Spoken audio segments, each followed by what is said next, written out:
to the 5 Minutes Extremophile podcast, where I'm your host Peter, and today we will be interviewing an extremophile called a tardigrade. We will be touching on how this life form is extreme, if it prefers extreme environments, or if it can just survive through them, what aspects of its biology allow it to survive in extreme environments, and finally what its existence tells us about life beyond Earth.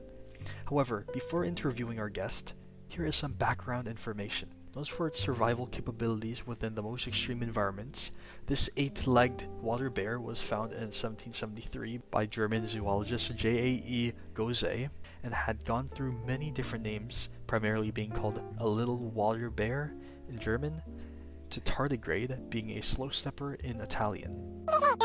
You're right on time. By the way, dear viewers, due to the tardigrade's lack of voice, I will be using a telepathic machine and will be translating its responses. Let's start.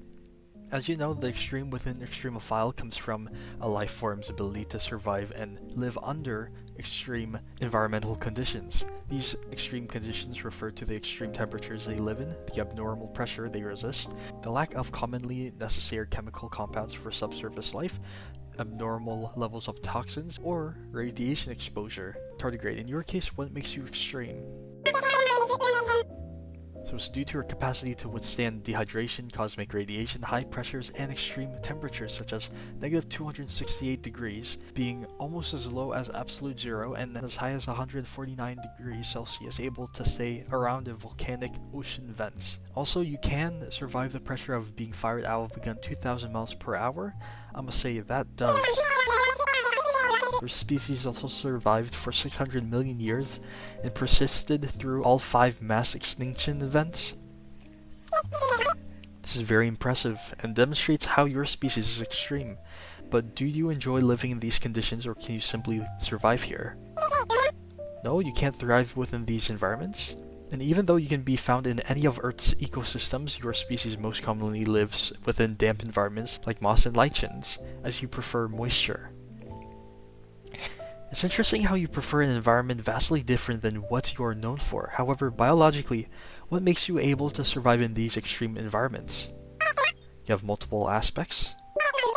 So first of all, you have a unique protein called DSUP, which is short for damage suppressor, and this prevents DNA from breaking down, and this protects it from things like radiation or desiccation.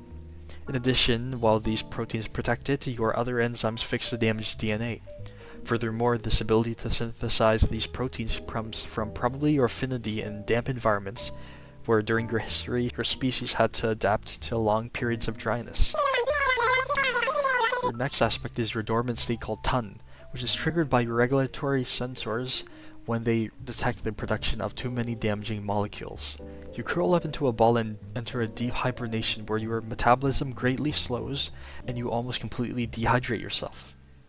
And this happens specifically when stressed, where you produce highly reactive molecules called oxygen-free radicals, and these oxidize cysteine, a building block of protein, and this makes the protein change its structure and function to signal the activation of the dormant state.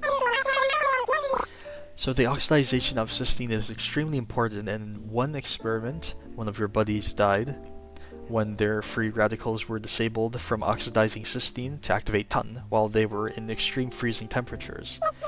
Sorry for our loss, man. Oh, now could you tell me about your last aspect? Your body is surrounded by a cuticle, which acts as a multi-layer shield, protecting it from desiccation during TUN, and it can modify to adapt to environmental changes. In addition, the molecular composition of the cuticle with chitin and proteins helps it endure physical stresses like high pressure and the lack of oxygen. Thank you for your contribution to the podcast, and I have one final question.